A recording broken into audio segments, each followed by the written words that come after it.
Fasilitas yang besar dan mencukupi memang menjanjikan untuk menghasilkan sebuah karya yang bagus. Tapi belum tentu fasilitas yang besar akan menghasilkan sebuah karya yang menarik. Oke, kali ini kita akan mengulas dan membahas seputar konten film pendek. Namun sebelum melanjutkan video ini, cobalah lihat sebuah karya yang pernah saya hasilkan. Kan nggak jadi manusia. Engkau ngerti no? Setiap begini engkau sedang kaki lemari. Letak keluar dalam aja. Oh bagus.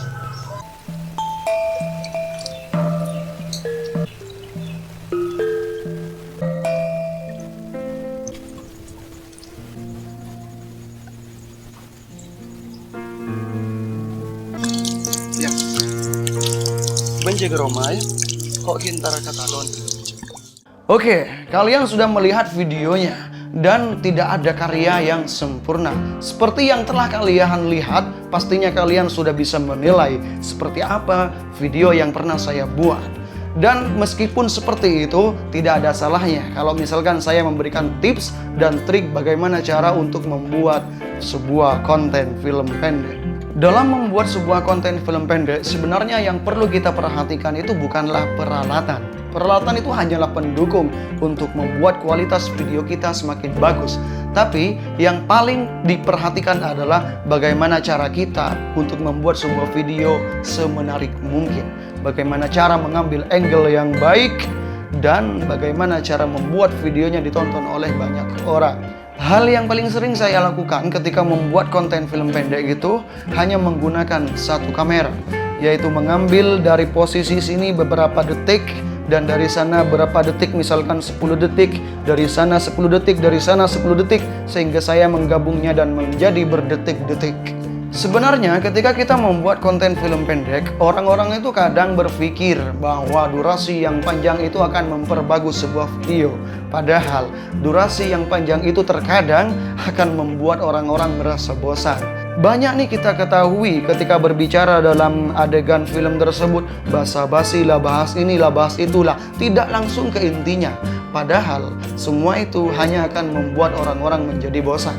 Kecuali penyampaian kalian memang luar biasa dan lucu, ataupun bermanfaat dan berfaedah. Tapi misalkan bertambahnya sebuah durasi itu hanya akan membuat orang-orang kabur dan pindah ke video yang lain, maka gunakanlah durasi sebaik mungkin. Jadi langsunglah ke intinya, tidak usah berbelit-belit. Ya namanya juga film pendek, langsung saja ke intinya supaya penonton tidak terlalu lama menunggu begitu. Ada sebuah hal yang terkadang tidak kita perhatikan. Ketika kita membuat sebuah adegan, itu kan kita akan menceritakan latar belakang tokoh. Kita akan menceritakan bagaimana kehidupan tokoh utama atau pemeran utama. Bahasa kasarnya adalah bintang filmnya. Maka semua yang ada dalam video tersebut mengarah ke bintang filmnya. Kalau dalam film tersebut menceritakan tentang kehidupan si Hasan, maka kita tidak boleh membahas tentang kehidupan si Budi. Banyak nih kejadian yang menjadi bintang di situ adalah Hasan. Tokoh utamanya adalah Hasan. Lalu yang dibahas adalah Budi. Budi melakukan itu, Budi melakukan ini. Si Hasan dilupakan. Itu adalah kesalahan yang sangat fatal. Maka dari itu kita harus tetap berfokus kepada Hasan. Hasan mau berangkat sekolah, Hasan mau berangkat ngaji, Hasan bekerja ini, semuanya dibahas tentang si Hasan. Bagaimana alur cerita Hasan mengarungi sebuah percintaan, bagaimana cara Hasan ketika berhadapan dengan orang tua, karakter si Hasan bagaimana. Kita harus berfokus pada itu, jangan membahas hal yang lain. Nah, jadi begitu. Sebenarnya orang-orang itu ketika membuat konten film pendek ada perbedaan tujuan. Ada yang membuat konten film pendek itu hanya ingin meningkatkan performa YouTube. Ada juga memang yang fokus betul-betul terhadap karyanya, tidak dipengaruhi oleh YouTube. Kalau kalian membuat konten itu dipengaruhi karena ingin mendapatkan uang dari YouTube, maka buatlah konten yang sesuai dengan zaman sekarang ini.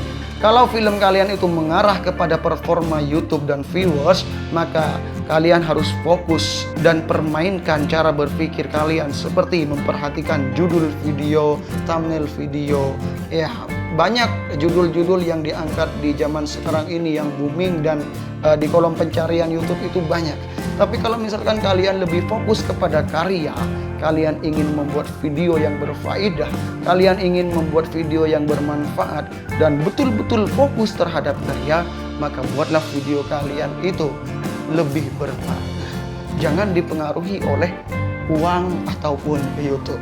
Jadi mungkin cuma itu yang bisa saya sampaikan. Kalau misalkan ada pertanyaan ataupun saran, silakan tuliskan saja di kolom komentar di bawah ini. Saya Rafiq Muhammad. Assalamualaikum.